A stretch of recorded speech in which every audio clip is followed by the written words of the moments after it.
If you've ever searched online for side hustles, you know the drill. Lists everywhere, all promising easy money. I wanted to know what actually works, not what sounds good in a YouTube title. So I decided to test the most often recommended side hustles I talked about on my blog. One actually made money, one was a total waste of time, and one completely surprised me. Let's get into it. Hello, I'm Charlie. The challenge was simple. I had 60 days to try different side hustles. I cycled through them trying to build momentum. The goal wasn't to get rich. It was to find out what side hustles are actually worth your time when you treat them like a business. I tracked everything: setup time, cost, effort, and profit. The real test was what was short-term and what had the potential to grow. The 5 short-term ideas were selling off what you already own, doing gig work, local services, micro tasks, and flipping items. Long-term ideas were content creation, print on demand, freelancing, building a niche site, software as a service, and digital products. After 60 days, I didn't get around to doing all of them.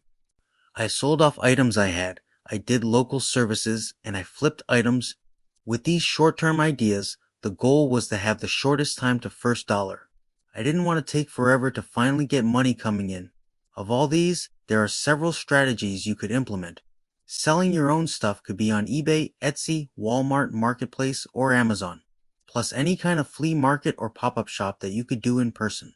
The total amount of ways to implement this began to greatly increase the complexity of this trial. If you followed along on the blog a few years back when I posted about how I made money each day, you may remember that each dollar didn't fit perfectly into a bucket. Things start to overlap. That was the same experience I had with this.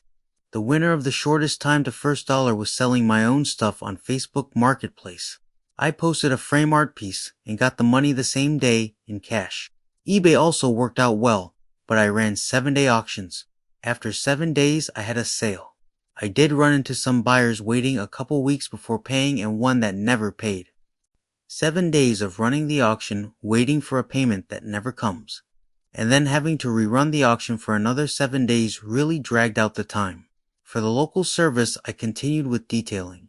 With the weather getting colder, this was less in demand. I did get returning customers, but no new customers in this time frame. But this highlights a key detail I will talk about later. Flipping items was mixed. It can be great with a short timeline before getting paid, but it heavily depends on being able to find items worth flipping. You need places where you can buy and probably some insight to use to gauge interest.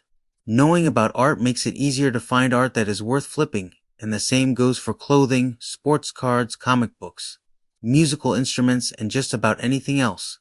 If you start with no knowledge and know where to find items, you could quickly waste months searching before finding anything to flip, or overpaying for items you will never get enough money to cover the costs. The secret here is factoring in the fees of selling.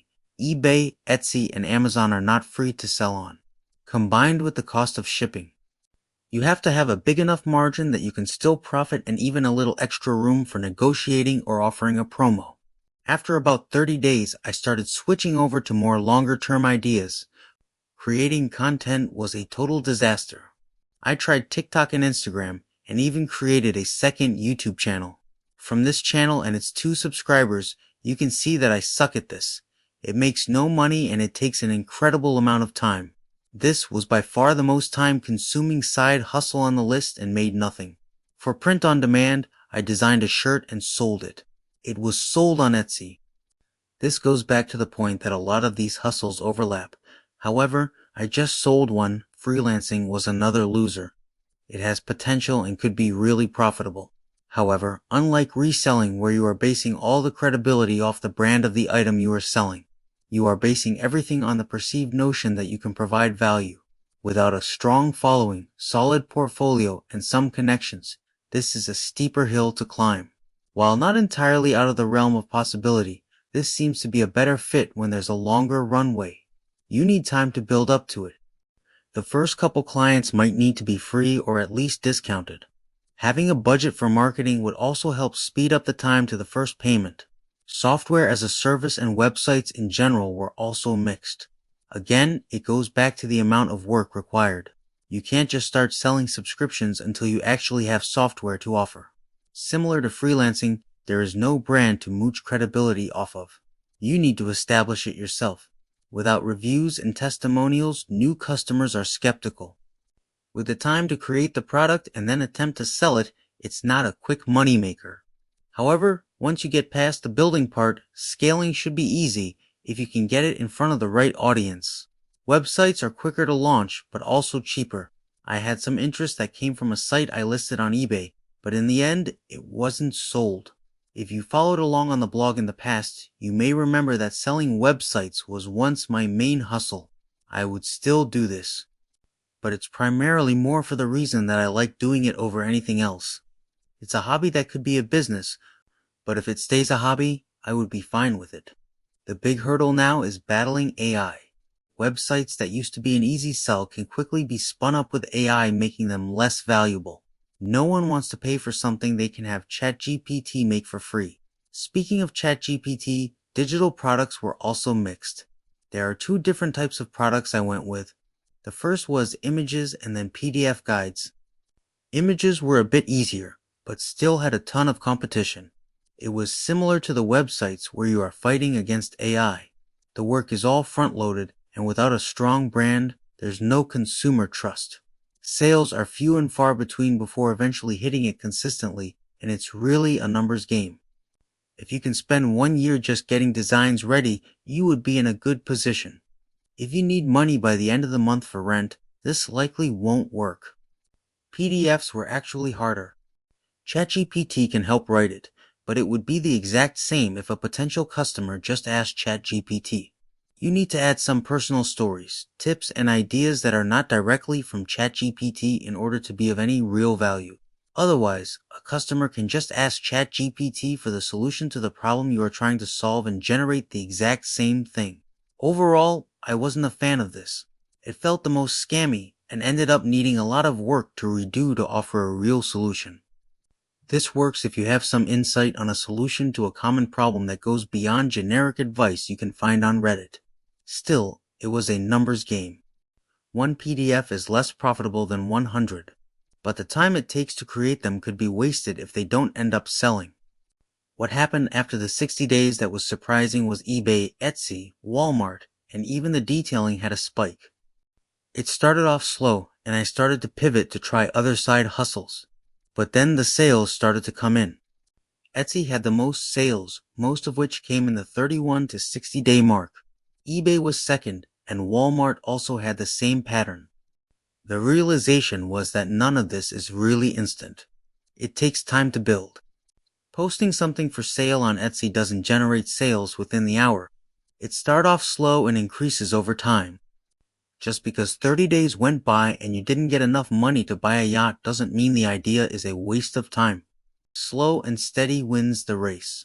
So knowing that, if I had to start all over, here's what I would do. First, selling stuff that you already own and don't need is a great way to get money coming in quickly. Otherwise, just getting a part-time job that you can work around your schedule is probably the best option. It's not glamorous, but if your side hustle just turns into a part-time job because you need the money and will quit once you have it, an actual part-time job is probably the way to go. You start getting paid immediately without any risk of the idea not working. If you are on the clock, you are getting paid.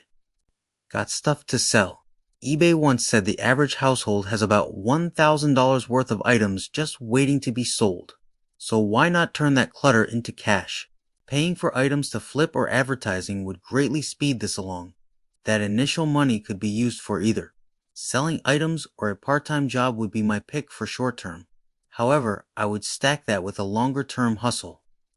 Creating content, a website, or a digital product that goes along with the items you are selling, or something alongside your part-time job. The goal here would be to create multiple streams of income. If you were selling off your old t-shirt collection, you could come up with new ideas for shirts for print on demand. Your list of customers may only care about vintage shirts, but some might want a new one if it had a design they liked. A part-time job at a pizza place could provide content about weird pizza topping combinations, crazy customers, or even just photos of food. As long as the short-term one is bringing in money, you have time to let the long-term hustle grow. The part-time job provides the money, You get some content ideas, start to offer digital products like recipes that you sell on Etsy. It doesn't have to be limited to just one. Even random pizza-related designs can be printed on shirts and sold on eBay and Amazon. Consistency will be the key, and combining a shorter-term hustle with a longer one will provide you with some incentive to keep going. I will keep going with the side hustles. Visit the blog for up-to-date sales numbers. If you want me to go more in depth on how I do each one, let me know in the comments. Also, let me know which side hustle you want more details on. Subscribe here on YouTube so you don't miss anything. See you next time.